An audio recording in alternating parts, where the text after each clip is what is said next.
কম খরচে কথা বলার উপায়, এটা আপনাদেরকে কেউ শিখাবে না। আপনি কি জানেন যে প্রতি 1 মিনিট কথা বলতে বাংলাদেশে এখন কত টাকা খরচ হয়? 2 টাকা 77 পয়সা। হ্যাঁ ভাই, জিপির কথাই বলতেছি, সরকার কিন্তু এবারও কল রেট বাড়াইছে। আমি আপনাদেরকে এমন একটা বুদ্ধি দিব, প্রতি মিনিট 75 পয়সা করে কাটবে। প্রথমে আপনি আপনার ডায়াল প্যাডে চলে যান, *121*1*6#, এটা আপনি ডায়াল করেন। ডায়াল করার পরে একটি অপশন পাবেন, এখানে দেখতে পাচ্ছেন আপনার অপশন চলে এসেছে।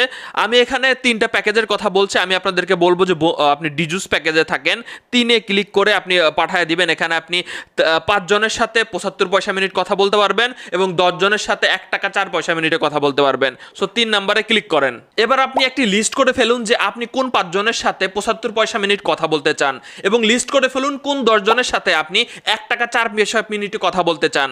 আপনি এই কোড ডায়াল করেও আপনি এফএনএফ এবং সুপার এফএনএফ করতে পারবেন। আমি ধরে নিলাম আপনি খুবই স্মার্ট, চলেন মাইজিপি অ্যাপ থেকে এফএনএফ সুপার এফএনএফ করা দেখাই। মাইজিপি অ্যাপটা লগ ইন দিয়ে এখানে অ্যাকাউন্টে ক্লিক করবেন, এরপরে আপনি এফএনএফে ক্লিক করবেন, এরপরে অ্যাড এফএনএফে ক্লিক করবেন। আপনি যে নাম্বারের সাথে 75 পয়সা মিনিট কথা বলতে চান সেই নাম্বারটা এখানে দিয়ে সুপার এফএনএফে টিক মার্ক মারবেন, অ্যাড এফএনএফে টিক মার্ক মারবেন, বাস শেষ। এই নাম্বারের সাথে আপনি 75 পয়সা মিনিট কথা বলতে পারবেন। আবার যাদের সাথে আপনি এফএনএফ রাখতে চান জাস্ট 1 টাকা 4 পয়সা মিনিট, তাদের ক্ষেত্রে আপনি এখানে এফএনএফে টিক মার্ক রেখে আপনি অ্যাড এফএনএফে ক্লিক করবেন, তাহলে এদের সাথে আপনি 1 টাকা 4 পয়সা মিনিট প্রতি মিনিট কথা বলতে পারবেন।